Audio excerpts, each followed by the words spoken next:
歐洲真係一個超靚嘅地方，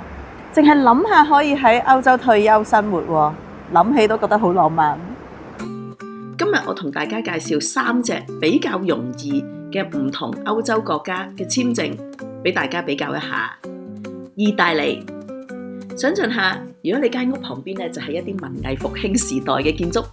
得閒就可以去廣場飲下咖啡，享受下陽光，慢慢再 plan 下喺意大利內陸咁多個地方點樣去環遊一下，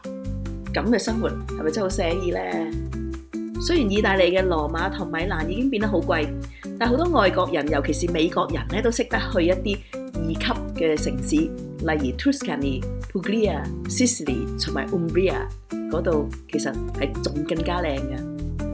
而意大利政府咧，亦都好想鼓勵外國人咧去啲佢哋好細好細嘅攤仔度住喎，所以佢哋有一個計劃咧，就叫做1歐1間屋，已經吸引咗好多外國人過嚟住㗎啦。意大利嘅退休簽證最重要嘅條件咧，就係你需要睇到每月至少有3000歐嘅被動收入。被動收入咧就包括買樓收租啦、分紅啦、退休金啦、投資回報啦。另外佢哋都會睇下你有冇儲蓄喎。咁但係儲蓄咧，佢就冇講明需要達到幾多錢，只不過你越多越好。但係儲蓄唔係一個被動收入嚟㗎。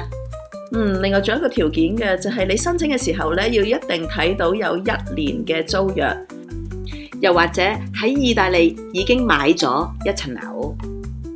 你可以話租約啫嘛，我自己做張都得啦，唔得㗎，佢哋 check 得好緊㗎，一定會睇下係咪真係落咗契，你租咗呢間屋嘅。呢個簽證係1年計嘅，續簽嘅條件咧就要睇下你過去12個月咧有冇住夠183日，同埋仲有冇維持你嘅被動收入。5年之後，如果你考到意大利文 A1 咧，就可以申請成為永久居民啦。10年考埋 A2 就可以申請成為意大利公民啦。奧地利，如果你細個嘅時候好中意睇海迪卡通，見到海迪咧周圍走喺個山度，好靚好靚。你亦中意滑雪啦，同埋你亦都希望你嘅小朋友係接受到最高等嘅教育。咁奧地利咧就真係啱你啦。奧地利咧就係冇退休簽證嘅，最近磅嘅咧就係一隻叫做 Settlement Visa Private Means， 就係話你用自己嘅方法維持生活嘅居留簽證。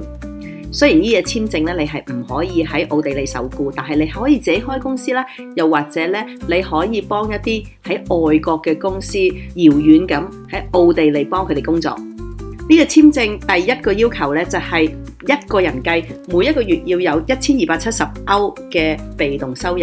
門檻唔係好高，但係如果你真係啱啱貼住呢個1270歐咧，佢又未必批喎。遞交申請嘅時候咧，就一定要已經睇到你有 A1 程度嘅德文，你亦都要睇到有1年嘅奧地利租約，又或者係你已經喺奧地利買咗樓。居民卡咧係2年嘅，續簽嘅時候咧就你要睇到有 A2 嘅德文，而5年之後要做長居咧就要睇到有 B1 嘅德文。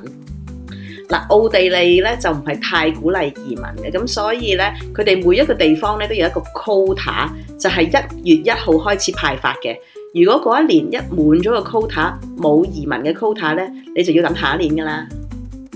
西班牙嘅退休簽證咧係成歐洲最容易最快捷做到嘅移民簽證嚟嘅，唯一需要睇嘅條件咧就係睇你過去12個月銀行夠唔夠錢。我哋講緊一個人係30萬香港紙，亦都唔需要睇有冇西班牙文嘅底啊，又或者係有冇買到樓，有冇租約。呢一隻簽證咧，我已經喺其他嘅 video 咧係介紹過好多次噶啦。咁不如我哋而家咧就比較一下呢3隻嘅簽證嘅強同弱。第一，財務能力，以一個人嚟計咧，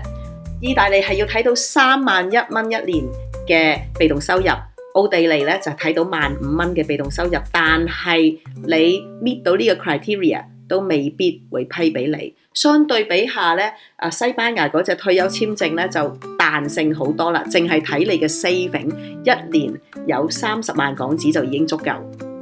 第二，官僚制度，西班牙咧其他嘢慢，但係移民局做嘢超級快嘅。你分鐘3個月你就可以攞到1張居民卡。意大利咧都係出名會抌你嘅，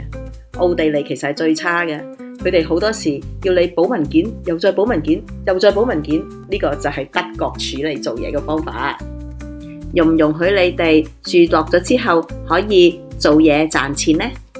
頭先講過奧地利嗰隻咧係可以嘅，而意大利咧佢哋就好嚴好嚴，捉得好緊，一啲嘢都唔做得。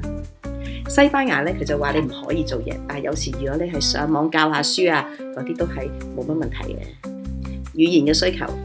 西班牙嘅退休簽證咧係唔需要你有任何嘅語言需求，直至到你10年之後攞護照啦，先至需要一個 A2。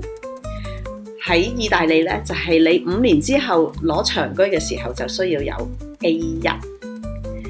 而喺奧地利咧，一開始申請嘅時候咧就已經需要有 A1 嘅德文，咁所以未必係個個人都做到。最後生活，其實呢3個國家咧係好完全唔同嘅，所以咧其實我係好鼓勵大家嚟一嚟歐洲睇一睇呢3個國家，然後再決定究竟邊一隻簽證啱你嘅退休生活。